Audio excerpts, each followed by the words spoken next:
Buenas tardes, vamos a dar inicio a la clase número 3 de la Escuela de Capacitación Teológica Generación Logos Internacional. El curso Enfoque Sencillo Libro por Libro de las Sagradas Escrituras, tomando en cuenta lo que hemos reafirmado en clases anteriores, que antes de irnos al libro por libro, nuestro primer enfoque está en la preparación didáctica, en la preparación del docente que va a dar las clases. Ya ahora, iniciando la clase número 3, como hemos hecho en la clase 1 y en la clase 2, vamos a tener actividades de repaso de la clase número 2. ¿Qué fue lo más importante, verdad? Lo que nos queda en la mente para usted y para mí, para ir formándonos en ello, para ir haciéndolo cada vez mejor. Lo primero fueron las técnicas de estudio, sabiendo que las técnicas son estrategias o herramientas que facilitan el proceso de estudio. Acá tenemos un enlace que voy a buscarlo acá, de manera que podamos ver, aunque fue un tema tratado en la clase 1 y algo en la clase número 2, pero siempre está bien repasarlo, que eran las técnicas grupales, sus características, para qué sirven y sus limitaciones, siempre recordando que hay factores o criterios que debemos tomar en cuenta antes de aplicar, ¿verdad?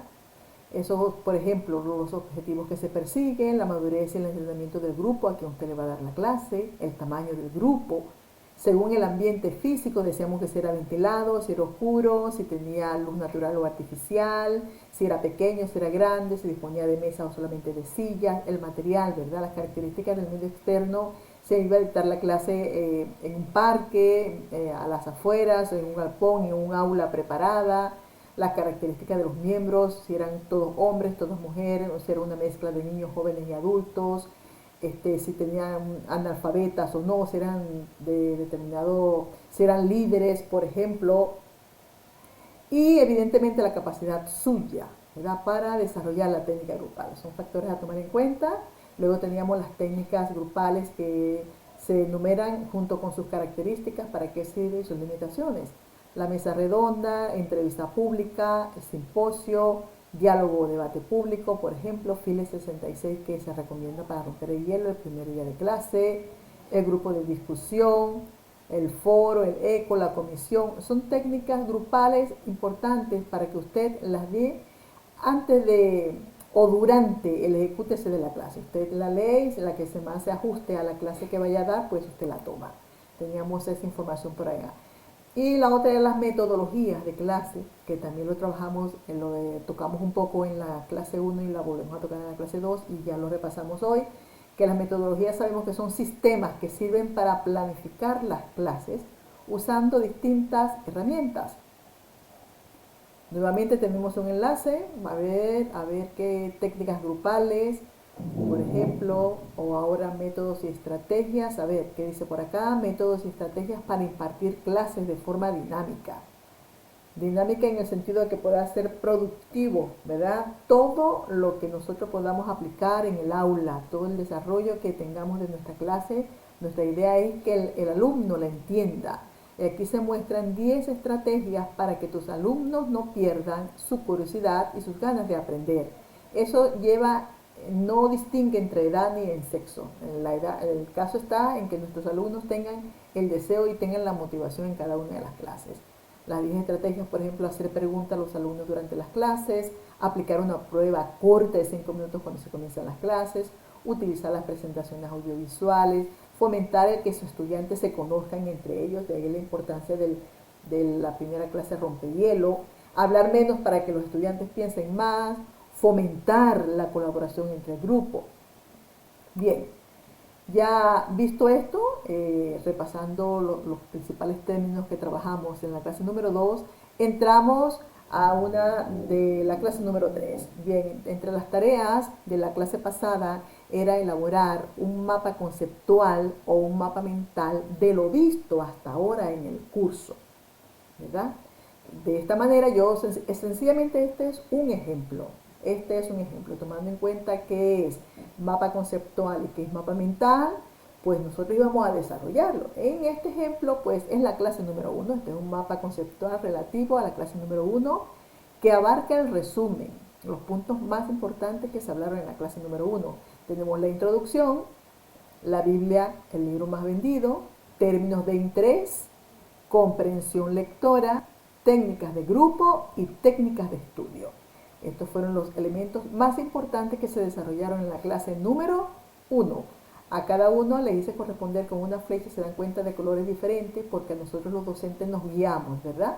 Nos guiamos. Este es un ciclo que termina en técnicas de estudio. Entonces usted puede hacerse las diapositivas con colores diferentes, pues bien, a mí particularmente me ayuda más a distinguir lo de la primera. Estamos tomando en cuenta que en una hoja tenemos resumida toda la clase. Pues bien, yo le hice corresponder la roja a la introducción, la azul a la segunda parte de la Biblia, el verde a términos de interés, el morado a la comprensión lectora, el amarillo a las técnicas de grupo. Bien, entonces para mí yo entiendo esto. Yo lo que hago es verlo y más o menos puedo resumir de qué se habló en la clase número 1. Esto era parte o es uno de los ejercicios. Si usted respondió con mapa conceptual o con mapa mental, pues muy bien. Espero que lo haya hecho bien. Este es otra de las tareas que se quedaron, que están en libertad de hacerlas. Ya les dije que podíamos retomar ella, a lo mejor como en la clase número 10, que era el mapa mental del libro de Amós. Entonces, yo hice este mapa mental de manera que usted tuviese una idea, porque a lo mejor no todos ustedes pueden captar, hermanos, la intención de la actividad. Entonces, esto es una muestra de lo que más o menos usted puede hacer. No que haga esta, ¿no? Porque no se vale copiar. Aquí la originalidad y un poco el prestar atención a su interés, lo que usted de verdad quiera dar al alumno. En este caso se trató del profeta Amós, los dos términos importantes, los que yo quiero dar razonamiento, lo que yo quiero impartir a mis alumnos hoy en la mañana es vida y sociedad, por ejemplo, la vida en el tiempo de Amós y la sociedad en el tiempo de Amós. La vida pues desde su nacimiento hasta el periodo de ejecución de las profecías, por ejemplo, nació en Judá y cuando trabajó como profeta, cuando ejerció como profeta, en el reinado de Jeroboam II. Y respecto a la sociedad, ¿cómo era la sociedad? El pueblo estaba en cautividad, el pueblo estaba tranquilo, ¿qué era lo que pasaba? ¿Por qué Dios le levanta? Bien, entonces, respecto a la sociedad, el profeta Amós se desarrolla antes de la invasión de Israel por el imperio asirio. Y la misión profética de Amós, ¿cuál era? Un llamado a la justicia y denuncia a la injusticia. Este es un mapa mental del libro de Amós sobre dos aspectos que yo quiero enseñar en mi clase, que es la vida de Amós y la sociedad en la cual él se desempeña. Usted elige los aspectos que considere importantes. Bien, un poco ya visto, esas eran dos actividades de la clase número 2. Le digo que no serán esas, usted genere su actividad y ya en el debido momento, la próxima semana que tengamos el foro en vivo, pues usted si está en libertad de enseñarnos lo que haya hecho y lo ponemos en común. Bien, entrando ya a la clase número 3, tenemos las competencias que ha de tener un docente. ¿Qué he de tener yo y usted para que seamos buenos dictando una clase, ¿verdad? Para que tengamos la capacidad de que nuestros alumnos entiendan lo que nosotros decimos? El manejo de la postura, el tono de la voz, la expresión con las manos, la expresión con la cara, hasta nuestra manera de vestir. Y hay cosas que van como implícitas y otras no. En este caso, las competencias que debe tener el docente se agrupan en 5. Tenemos por acá el saber, la competencia del saber hacer, la competencia del saber estar, el querer hacer y el poder hacer. El saber lleva implícito el conocimiento que usted tiene de lo que va a impartir. Eso es fundamental. Usted debe conocer el tema que se va a impartir, las estrategias que va a utilizar, por qué lo va a hacer, por qué ese tema y no otro, por qué concretó allí. Eso es el saber, el conocimiento de su clase. La otra competencia del saber hacer son las habilidades y las destrezas que tiene usted para desarrollar ese contenido. El saber estar, de qué manera usted se presenta al alumno. Usted muestra el interés, usted tiene una actitud tranquila, una actitud que es capaz de que el alumno copie. El querer hacer, ¿qué tanto va a hacer usted porque se cumple el objetivo? Usted es de los que saltan las clases porque es muy difícil, porque no la entiende, porque a lo mejor no tiene un material a la mano, o porque le da pena de preguntarle a alguien que sabe más que usted y que lo puede ayudar, o también puede ser que no tiene libros y tampoco busca la información en Google, a lo mejor no maneja en Internet y tampoco pide ayuda. O sea, usted docente, yo docente, debemos estar motivados, ya puestos en la tarea de la enseñanza. Nosotros debemos generar nuestra motivación. Nadie lo va a hacer por nosotros. Ya estamos allí. Ahora tenemos que organizar nuestra tarea. Y el poder hacer es de qué manera usted va a dar la clase, qué recursos, tanto económicos como literarios, ¿verdad? Respecto a los libros, qué recursos tenemos nosotros para dar la clase, qué métodos, estrategias, técnicas voy a hacerla. Ese es el poder hacer. Usted debe tener las herramientas adecuadas, las técnicas que estamos hablando antes, las metodologías, ¿verdad? Su forma de pensar, usted lo debe tener todo. Estos bombillitos son las ideas y estos signos de interrogación, ¿de qué manera usted va a desarrollar sus ideas? Bien, la primera competencia que me gustaría tocar hoy, un poco a la ligera, pero bien tocarla porque es importante, es respecto al saber, la competencia del saber. Primero decimos que las competencias son procesos de desempeños adecuados. Competencia, usted es competente cuando es capaz de hacer algo y que le queda bien. Hacer algo y cumple el objetivo, llega al objetivo final, al punto final cuando lo comienza a hacer. Usted se desempeña en ese oficio adecuadamente. Si usted es formador, ¿verdad? Usted es educador de la escuela dominical, educador de una escuela de liderazgo, usted lleva incluso un ministerio de adoración o de oración, usted va a hablar delante de algo, usted se motiva, usted es superintendente de la escuela dominical, o es maestro de la escuela dominical, o usted es un líder que lleva las clases de catecúmenos.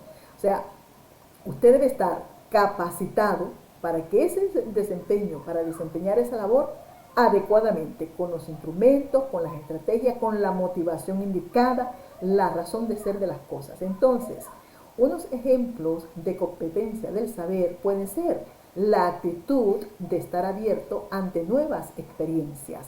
Cada grupo es diferente, cada alumno será diferente y hemos de enfrentar cada grupo con mucha expectativa y abierto a lo que vamos a conseguir. El desarrollo de una forma de ser entre el optimismo y el pesimismo. Debe haber un equilibrio. Ni todo es buenísimo, porque entonces no va a hallar formas, no va a corregir ningún error porque todo considera que está bien, ni todo es pésimo, porque entonces la negatividad le va a frustrar y los objetivos no se van a lograr. Así que debemos ser equilibrados. Los valores éticos y morales que usted tenga, recuerde que usted no puede impartir una cosa a un grupo que usted no tiene. Entonces, debe haber una relación, ¿verdad?, entre los valores éticos y morales que tiene usted respecto a lo que va a dictar y los que consigue en el grupo. Usted ni puede ir por encima ni debajo.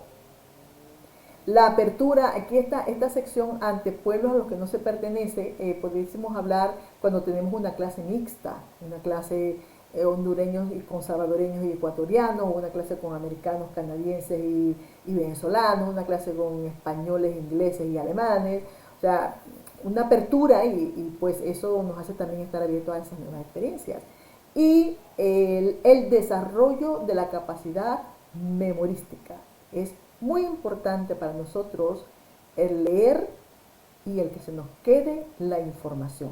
El docente debe tener una capacidad, primero claro está que eso se aprende, pero con el hacer se queda, de poder archivar adecuadamente toda la información que leemos, de manera que cuando en su mente usted recurra a esa carpeta que tiene grabada ahí en su cerebro, tenga la información.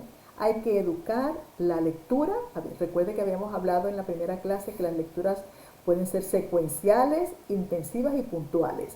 Eso que se dice, hermanos, es para que nosotros realmente lo hagamos y lo aprendamos. Y a medida que avancen las clases, si usted y yo vamos practicando todo lo que estamos oyendo, pues llegaremos a un buen desempeño cuando nos corresponda, por ejemplo, dar libro por libro. Entonces, la capacidad memorística es algo muy importante para el docente y usted debe cultivarla. Aquí hay un enlace, espero que se vea bien ahora cuando lo voy a abrir, sobre el saber ser y el saber hacer, ¿no? Entonces hay competencias que decíamos que son procesos de desempeños adecuados en determinados contextos, ¿verdad? Debemos saberlo hacer cuando son jóvenes, en una clase de adultos, en una clase de niños, cuando es una escuela de vacaciones. Entonces, teníamos aquí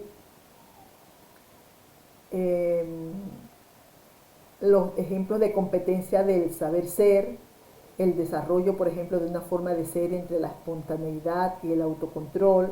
Por ejemplo, yo a este enlace le voy a hacer un código QR porque les había dicho yo en las clases pasadas que se puede copiar, usted de su teléfono le hace un pantallazo, ¿verdad?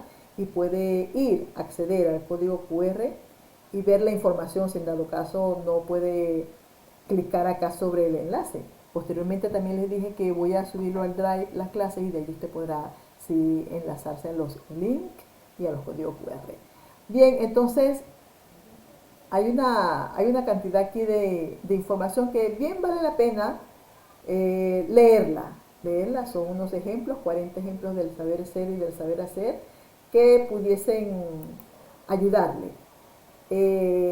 Queda claro que según hemos visto que no estamos tocando aquí tópicos religiosos, ¿verdad? No estamos tocando tópicos de la Biblia como tal. Esto es una especie de cultura general, pero es información que a nosotros nos vale luego en el desempeño que posteriormente haremos con los libros, toda esta realidad, ¿verdad? Todo este lenguaje lo vamos a transferir al lenguaje de la Biblia. Vamos a saber la competencia del saber, nos vamos a desarrollar. De hecho, cuando usted está haciendo el mapa mental o el mapa conceptual, por ejemplo, del libro de Amós, pues ahí tiene una competencia del saber, porque va a hablar, el mapa lo va a hacer en función de algo que usted conoce y quiere dar información al respecto. Me pareció importante, yo vi esto, entre las cosas que estaba buscando en Google, vi esta información sobre la competencia lingüística. La competencia lingüística relativa al área de la religión. La Iglesia Católica al respecto de verdad que tiene muchísima más información que las iglesias cristianas o protestantes respecto a muchos ítems. En este caso, las competencias lingüísticas, ahora que estamos hablando de competencia, tengo aquí en negrilla la competencia para leer e interpretar los textos sagrados. A eso vamos a hablar ahora sobre la competencia lingüística. Entonces, mire lo que dicen estas personas, ¿no? Esto está directamente tomado de este enlace que tengo yo aquí abajo. Dice, la competencia para leer e interpretar los textos sagrados debería programarse precisando en cada nivel, estamos hablando del nivel escolar, ¿verdad? En cada nivel, qué textos bíblicos son objetos preferentes de lectura e interpretación, qué códigos son los necesarios para leerlo e interpretarlo, cómo se aplican a esos textos los códigos de lectura e interpretación, qué tipo de valores pueden encontrar los alumnos en ese ejercicio. Es importante todo esto lo que ellos acotan porque de verdad que nosotros como docentes de la iglesia es poca la enseñanza que tenemos nosotros cuando nos enfrentamos al hecho de dar clase. Es más, como hablábamos en la clase número 1, que las clases de escuela dominical son como prédicas. Y no, es enseñanza, es formación. Esa riqueza de la Biblia que nos sale en las prédicas, pues eso es lo que hacemos nosotros cuando somos maestros. Entonces, la competencia lingüística dice, por ejemplo, que voy a hablar de una manera específica si es un niño, si es un joven o si es adulto, y qué de lo de la Biblia, qué del contenido bíblico voy a exponer. No a todos los grupos se les pueden dar todos los contenidos. Entonces, la selección de los textos, la lectura y la interpretación de esos textos. Cuando habla de códigos, si es escrito, si es por mímica, si es dibujado, si es a través de un video, diferente, si es por el habla, ¿verdad? ¿Cómo va a llegar esa información al público que tenemos? Y por supuesto, ¿qué valores se pueden encontrar en ese ejercicio? Ahora hay una cosa que me llamó la atención y quiero que usted preste oído a ello, porque esto que voy a leer ahora se está haciendo ahora en las escuelas. En muchas escuelas están dando educación religiosa, ¿no? Y en otras, aquí por ejemplo en España, de verdad que es un riesgo, por decirlo así, creen muchos que es un riesgo dar educación religiosa porque parece que se está guiando o estamos creando autómatas o personas que no tienen libre dominio de su querer ser con su cuerpo ni con su vida. Y esto viene aquí lo que voy a leer, mire. Los comentarios de textos, la recreación de textos utilizando los recursos actuales de expresión. Por ejemplo, deberían ser actividades aplicadas sistemáticamente al estudio de los textos bíblicos programados según permite el desarrollo operatorio de los alumnos de cada nivel. Lo que coloqué en amarillo dice, sustituir la absurda acumulación de citas. Hablábamos nosotros en el espacio anterior que el docente debe ejercitar la memoria.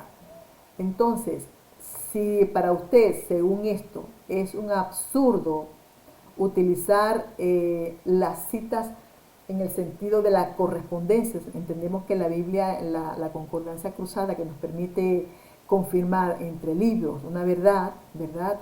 Entonces, sustituirla porque ellos la ven absurda.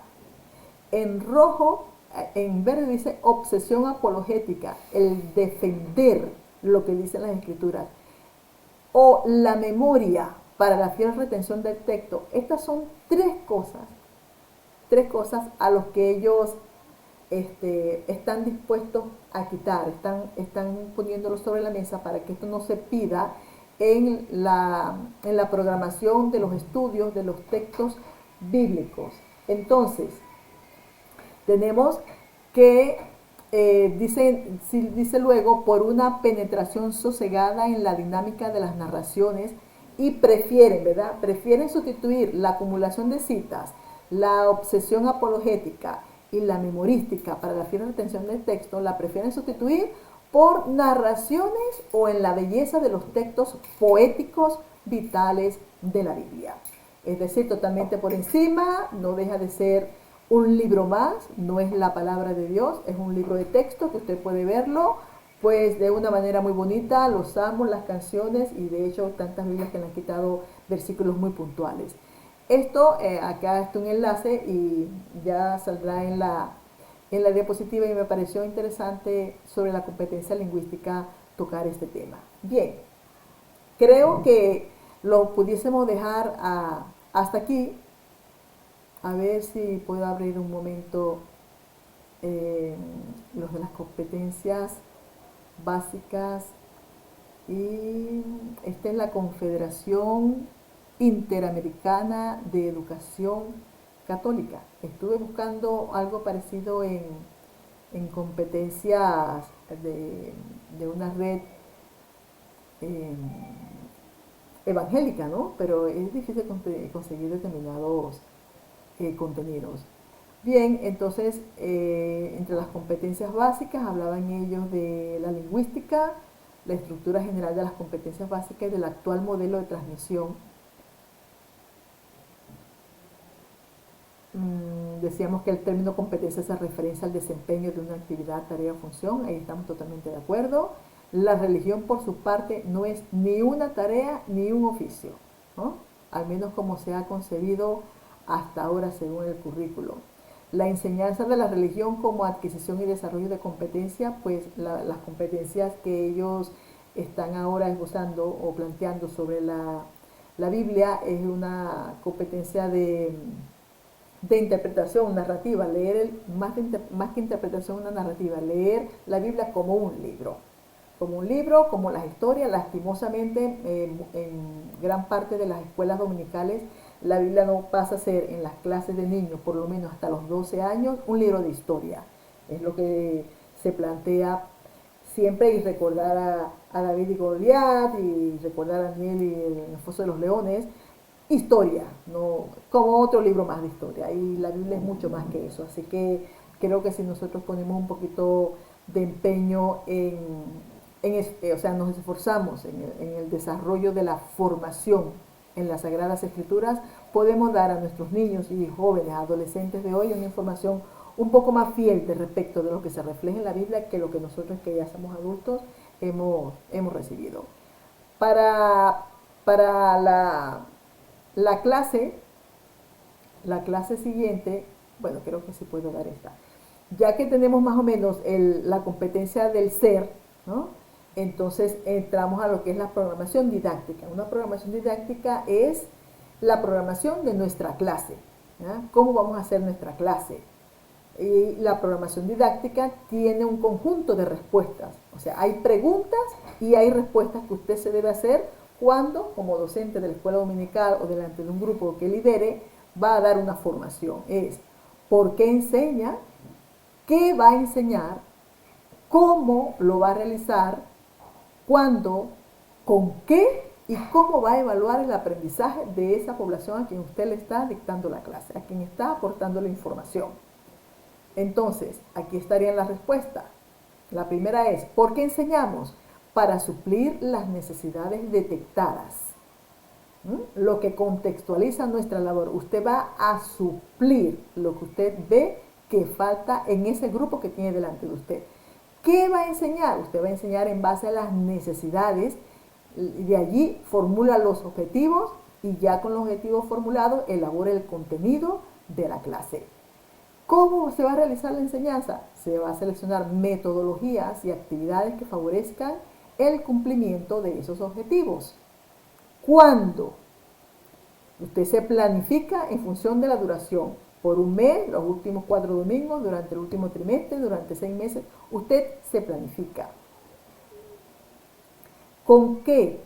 Seleccionando materiales y recursos necesarios. Ahí usted va a concretar. ¿Y cómo usted va a evaluar? ¿Cómo usted va a saber que lo que tiene delante de usted, a quien le está impartiendo la formación, ha funcionado lo que usted ha dado? Que ha sido productiva. Pues usted va a establecer criterios, ¿verdad? Cuando el alumno sea capaz de tal cosa, o a través del instrumento una prueba escrita, un repaso de la clase anterior, usted elabora instrumentos, entonces se dará cuenta si todo lo que usted está dando, ¿verdad?, sobre esos alumnos, sobre esas personas, le está dando resultado. Bien, llegados aquí, pues, hemos terminado y las actividades de repaso de esta clase es la siguiente. Hay una actividad que ha de tener usted lista, sumada a la actividad de la clase 1, a la actividad de la clase 3. Esta es, después de reflexionar sobre las competencias que usted debe poseer para ejercer una enseñanza productiva, la pregunta: ¿qué actividades se propone usted realizar para incrementar su área del saber? Sea realista en esta observación. Desarrolle la idea en al menos 7 líneas. Si usted es sincero con respecto a esto, le sacará mucho provecho. Y bien, dicho esto, les digo hasta luego. Nos vemos en la próxima clase. Gracias por participar y que sea productiva su semana. Dios le bendiga.